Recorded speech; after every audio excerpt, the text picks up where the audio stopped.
Welcome to Extra. I'm Joanne Hines. And I'm Georgia Lash. Here at Extra, we bring you expanded coverage of recently broadcast features from Sun City TV.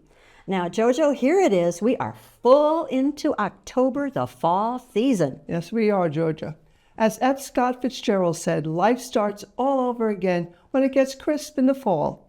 And this month, we're bringing you fresh stories from our favorite place to be, Sun City. Now, Georgia, please start us off. Autumn couldn't display its beauty any more than was exhibited in the Art in Bloom show. Our All About Art Club and the Avant Gardeners collaborated once again to create this exhibit. 14 paintings were interpreted through floral arrangements.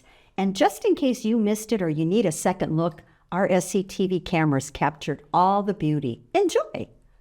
Lisa, 4 years and going strong. So how many pairings do we have today? This year we have 14 participants, both artists and florists, or floral designers, better choice. You've been at the helm of Art in Bloom since its inception 4 years ago.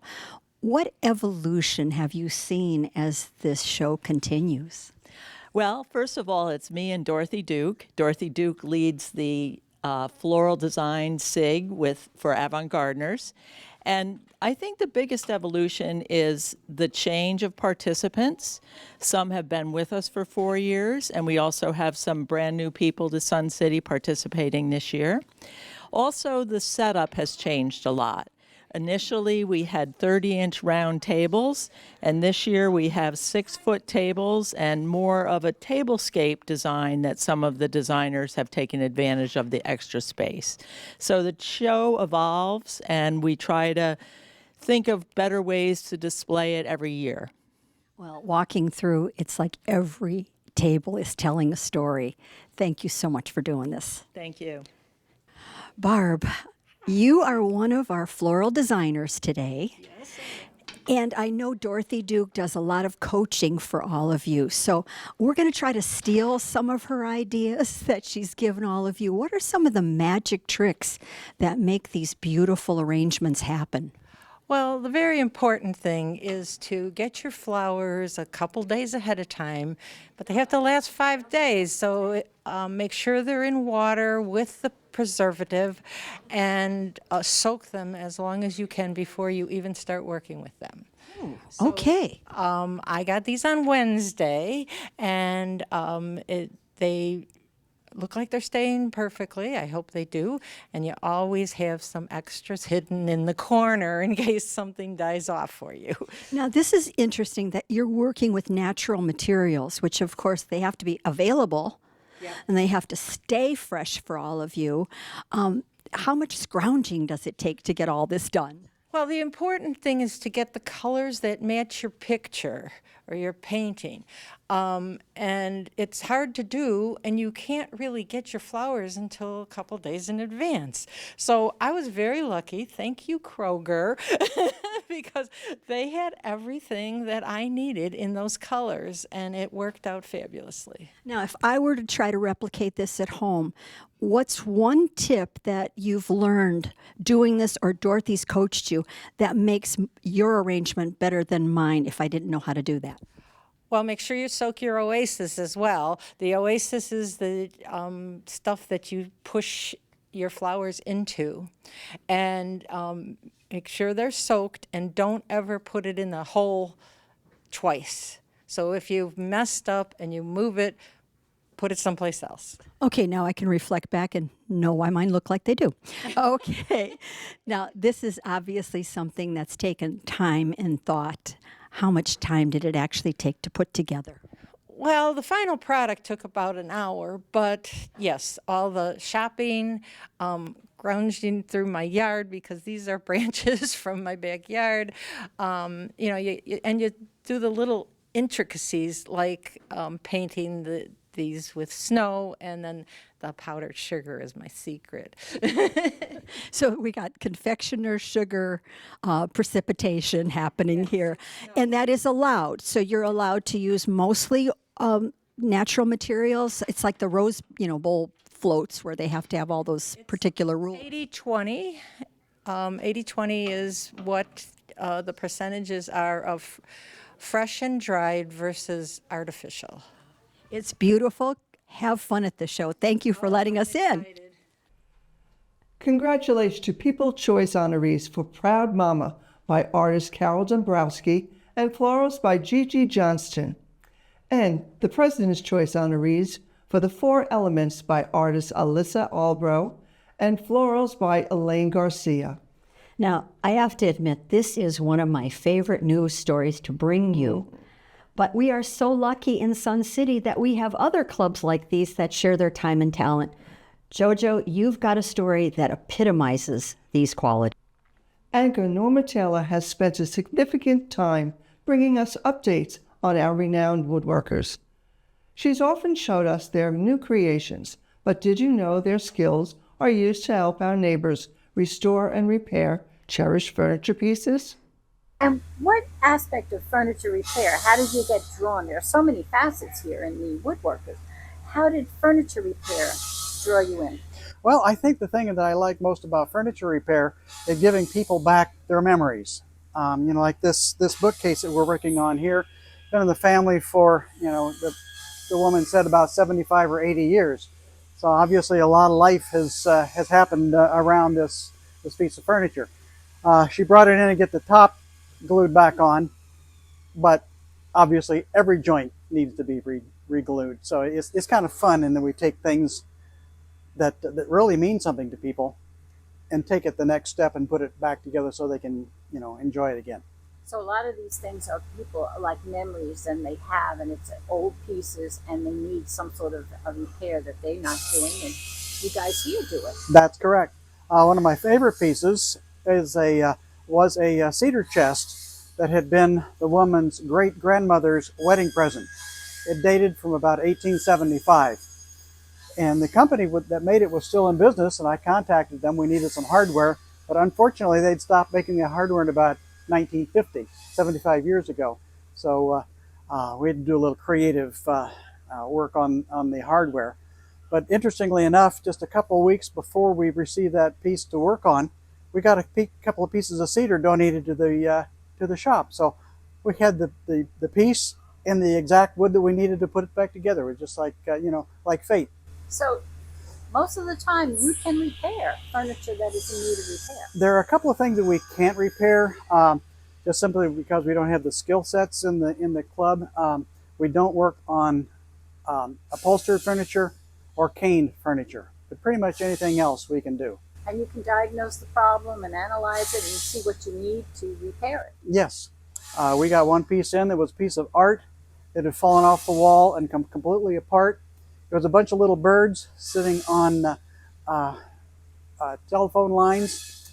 They didn't have a picture of what it looked like. They only had kind of a vague recollection of what it should look like. So we just kind of, put it back together like we thought it ought to go, and they were delighted. How many on your team? We currently have 5. And we just lost one last year, but we've been able to find several of the people to replace them. And how many requests do you get, like on a regular basis for repair? We don't get very many in the summer, but during the winter we can get 2 or 3 requests a week. Oh, now a typical piece, how long does it take you to repair? I mean, I know it depends on what's needed. This piece will probably take us a couple of weeks, and that's not out of the ordinary. Depending on how backed up we are, they can sit in here for several weeks waiting to be worked on while things that came in earlier are repaired. Okay. But in the end, they get their treasured piece back. That's our goal. Yes, yeah, Okay. and we make a little bit of money for the shop to keep the lights on. Whether it's that new creation or the piece of furniture that returns home like brand new, the talent of our woodworkers is supported by the quality equipment they have at their disposal. With an equipment inventory amounting to $600,000, maintenance is a high priority. Norma met with the volunteer in charge of this important function. Fran, tell us, how much is all this equipment that you're working on? What are we talking about as far as dollars go? I think it was last recorded about 600,000 in machines. Yeah, machine cost. And your team works on these machines to make sure that Right. everything is ready for when the Yeah. woodworkers come in and work on them and make their projects. Yeah, because the shop invested money in these, and we want to make sure we get our value out of them. Okay. So a big part of that is is the maintenance room into which you're standing. Um, this we have parts, all different parts up here, and supplies for repairing equipment. We have some tools here: bearing press, drill press. We have a large cutout wheel. This is for cutting large pieces of metal. And so we have toolboxes. All our tools and supplies are in here. This is the most important one right here. Stuff not worth keeping. That's where everything goes that we don't know where it Or belongs. stuff that I don't understand what it is. This is the bench where we do some of the repairs. That's great. All our saw blades are over here. We have saw blades on that wall over there. We have a metal lathe that we use to, we can make our own parts, although we don't like to, because we want to use the manufacturer part if we can. But sometimes they become obsolete. They don't make them anymore. So we'll make our own parts. So we have a couple of guys that are skilled in a metal lathe, which is a special skill, I might add. Okay. So, well, I think everything you do here is a special skill, and you volunteers are doing a terrific job, really. These guys are a great team. And headed by somebody who's great too. Okay, this is Bruce. He's a maintenance lead, and he's working on a joiner. Is that correct? That is correct. Okay, I'll make sure you're on the right machine. Was a joiner, yes. Yeah. And so, Bruce, you want to tell them about what you're doing here? So what we do to keep a good cutting surface, there's all these little blades on this wheel that turns around. And this turns this way, push the wood through that way. And what we do is on a regular basis, we either reposition, because generally the wood is always up against this and these blades never get used. So we take these blades and put them over here, and put these blades and put them over here. And then we also turn them. This blade has 4 edges on it. So we turn them on a rotating schedule that we have here. So we either reposition once or every 3 months, or we turn the blades. So this is a reposition time. Oh my gosh. Crazy, isn't it? This sounds like you have to go to college for 4 years to just learn this It's thing. good stuff. I'm telling you, these guys are great. Just like so many clubs here, we could do a whole episode about how our woodworkers make Sun City a better place to be. Definitely. And now it's time for our favorite segment, Extra Special. Georgia, this subject intrigued me when I first heard you mention it. Now let's get everyone else informed about a very special program. Thanks to our Sun City Veterans Association, I became familiar with a program called OPFOB. Love those acronyms. The OPFOB buzz continued to grow, and it took a while for me to uncover that those 5 letters represented a very special initiative. With our talented cameraman, Ed Fiantaka, we traveled to Ridgeland so we can share with you what this is all about.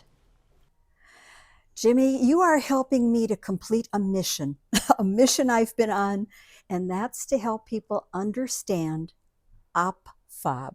One of those acronyms, we throw them around, and it's a valuable acronym to know about. So I'm going to let you first give us that definition. What is OPFOB? Okay, yeah. So OPFOB stands for Operation Patriot's Forward Operating Base. And if somebody asks, like, well, what's a forward operating base? It is a small little base tucked in the middle of nowhere in some austere environment that we always operated from. For Vietnam vets or anything, they may think of fire base, what a fire base was. So that is what we've created here on our 268 acres. Now, what is OPFOB's mission? So our mission is we are dedicated at providing purpose, peer-to-peer engagement. So we are a veteran and first responder run organization, and really the whole goal is preventing veteran and first responder suicide. But we try and get way ahead of that problem by, if you give somebody purpose and a mission, then you really don't have to worry about the latter part. That's a pretty heavy-duty assignment. How do you accomplish that? So we have a bunch of different events, a bunch of different activities out here. So when we go on the tour, you'll see the whole entire 268 acres. We've got outdoor recreational activities. We've got support groups and things like that. So Saturday mornings at 9 a.m. is one of the biggest ones. I invite everybody out to see that one. We have coffee and camaraderie. How many veterans or first responders might we see on a Saturday? Normally you're seeing upwards of about 100 to 125. So especially now with the fall coming up and everything, with the better weather, and you get it in, you get the coffee and camaraderie in before the college football hits. So I promise you will be able to get back before to see kickoff. But Saturday mornings we've got coffee and camaraderie. When you show up in our barn here, 5,000 square feet, you've got volunteers cooking breakfast. There's a huge spread. You'll have all the veterans and first responders sitting down, and all we're doing is communicating and building relationships and building that trust. And we call it building the tribe that we once had when we served with. During that time, we'll make a few announcements, and then we'll give tours to the folks who've never been here before. And then after the tours are done and everything else, we'll go and have safety briefs, and we'll open up our rifle pistol range, and we'll open up our 5-stamp to shoot clays. Some fun then. It's a lot of fun for the afternoon. So that's the big one for Saturdays. We also, for other support groups, we've got AA meetings Wednesday evenings at 7 p.m. here. And we also have a Bible study group. So with the Bible study group, 7:15 in the morning at Corner Perk in Bluffton. Okay.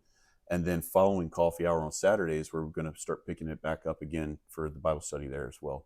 Now, all of these participants, can we call them members? Do they sign up to become a part of OPFOB? They do. So everything for all of our members, all the activities, all the events, the trips, everything that we do, 100% free for our members. So for our members, it's veterans, actively serving and retired first responders, actively serving military, so active duty, National Guard, reserves, all that kind of stuff. Gold Star family members, and then families of all the above, like immediate family members of all the above. For that, we ask them simply to go on our website, opfob.org, and you'll see the click join, and it's all you're doing is filling out your information on there. One thing it also makes you sign the liability waiver, which is super huge. But then really what it does is get you onto our mailing distribution list. So that's where we send out all of our weekly happenings and things like that for different events to sign up for.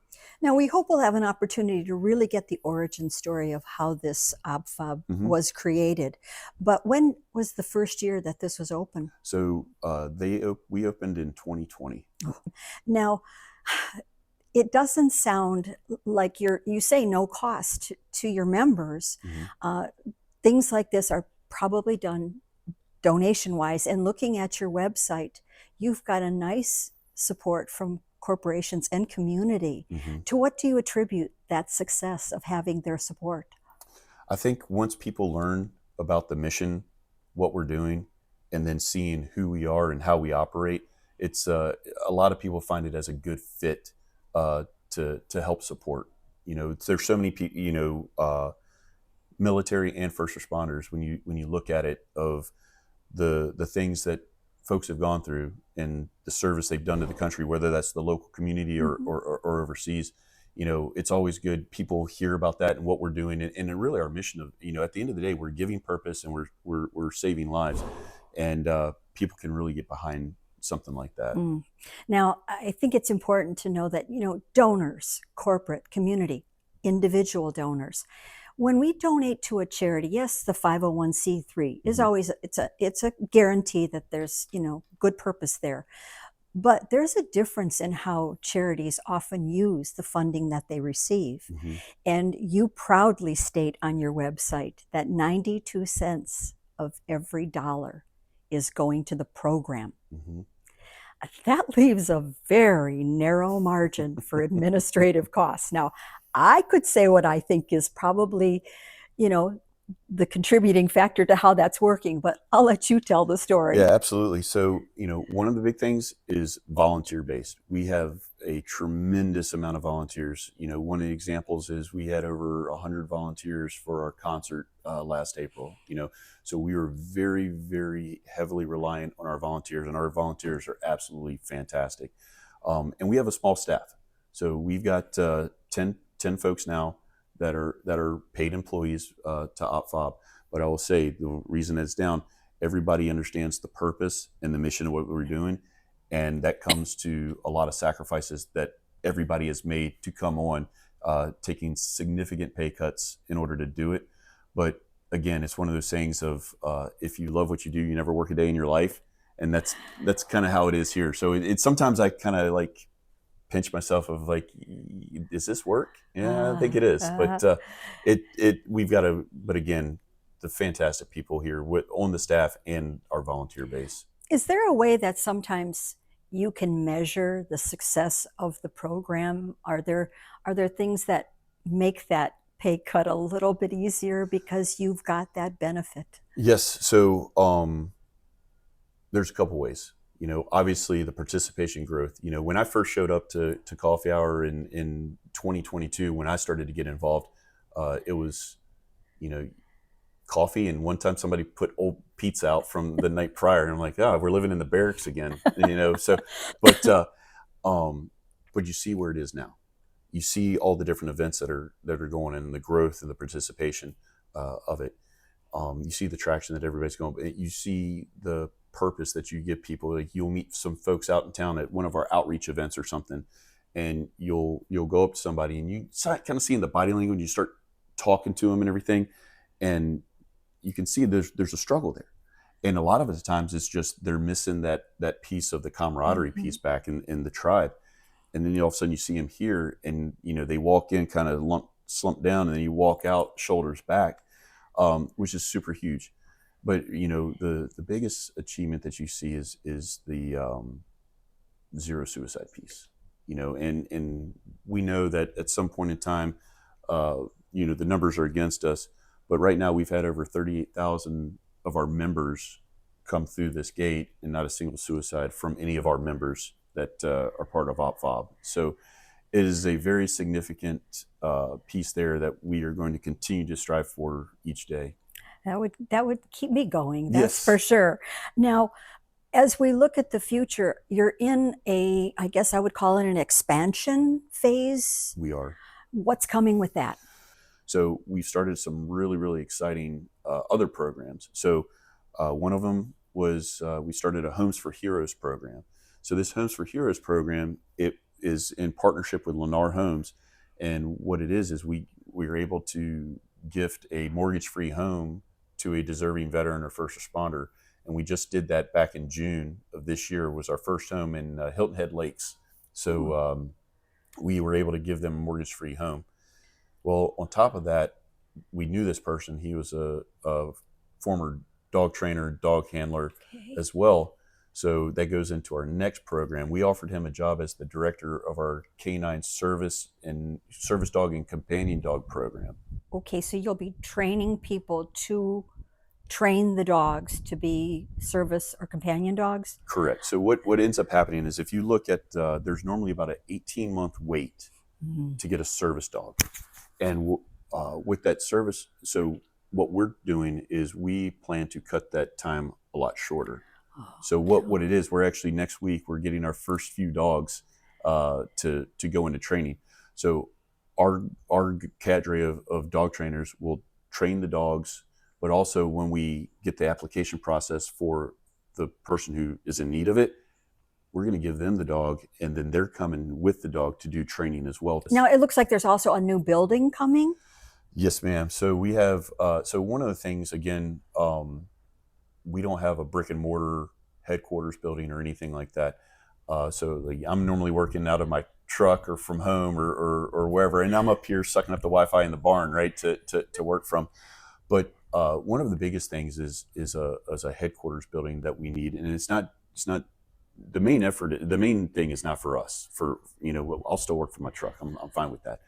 But when we host events, when we host retreats and things of that nature, we need some place where they can all flock to and come together, and that's what the OPFOB Lodge will be. Oh. So we're hoping to break ground sometime in early next year, 2026. But what this will be is the phase one of this building will be a little over 10,000 square feet. It's got to have a full kitchen and a dining hall, and that's one of the big things here. So like when you see the barn, we're using grills, we're using Blackstones there. But the other thing, one of the big things it's going to have is a full gym. So physical fitness is a huge, huge portion of our programs. And so being able to come up here and use the gym for free for our members to do that, it'll have a huge common area, a a small little boardroom place where we can have classes and give people a little bit of education. And then upstairs we'll have some office space for permanent personnel. And on the other side above the gym, we're going to have 3 separate suites so people can have a little bit more privacy when they stay here. That's phase 1. Phase 2, we're looking to put a 16-room suite, 8 upstairs, 8 downstairs, more of like a kind of a hotel kind of portion for individuals to have their privacy when they stay here for certain retreats. And then phase 3, we're looking at putting on the backside of the headquarters building of phase 1, have it sporadically have little tiny homes. We don't know what that's actually going to look like yet, but the plan is to have that spread around on the back piece as well. I think back to our first question. I asked you, what is OPFOB? I don't think there's a big enough way to explain it. I would, just thinking about it now, just thinking about this, I think the best way to I always describe it, if it was one word, it's purpose, but really it's a community of like-minded individuals providing purpose and mission to one another. The best forward operating base that you can have. Oh, it's great. The food's much better. Need you to give us one promise, and that's that you won't leave us out of the things that are coming up for your organization. Absolutely. I'm sure our Sun City residents would like to help in other ways, volunteering. I understand you also have a program that makes it very easy for us to donate. Yes. So we started the Save 22 program, and where's the number 22 come from? It's unfortunately the national average for daily suicide rate among veterans. Also don't want to leave out the first responder piece. We're losing more first responders to suicide than in the line of duty, which is actually a terrible, terrible thing as well. So, but that's where the 22 comes from. And what we ask is for the generosity of the community to sign up and become a donor for the Save 22 Club. $22 a month, 72 cents a day is what it comes out to. But just having the generosity of the community to allow all of that we do 100% free for our members. It's a huge program that we're pushing. I'm like overwhelmed. I think I'm out of breath listening to all of this that's happened. And again, we want to support you in many ways as we can. I know certainly our Sun City veterans will be glad to hear that we're here to know more about you. Yes. And be there with you through all this growth. Like I said, we invite all the Sun City veterans and first responders to please come out and see us. The best time to check us out is on Saturday mornings, 9 a.m. We're always here doing the coffee and camaraderie. It's the best way to see this place in action. I guess I'll say we'll be back. Yes, ma'am. Thank you. Thank you. It used to be a 1,200-acre tract that was owned by the Malthruses, and has been split up. And the portion of it that is OPFOB, there's this ethereal element to it that once you cross this threshold, and our members have described it to me this way, it's the same feeling that they got when they came home, when they returned from their deployments, when they came back from overseas. There's that sense of belonging. Not only is it a very welcoming, very nice place to be, but it's a place for community and tribe to happen. That's one of the most special things about it.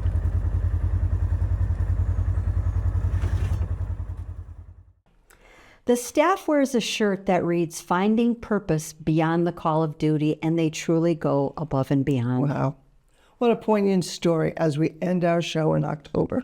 Please join us again next month. You can always catch us on cable and on our YouTube station, where we invite you to subscribe for easy viewing.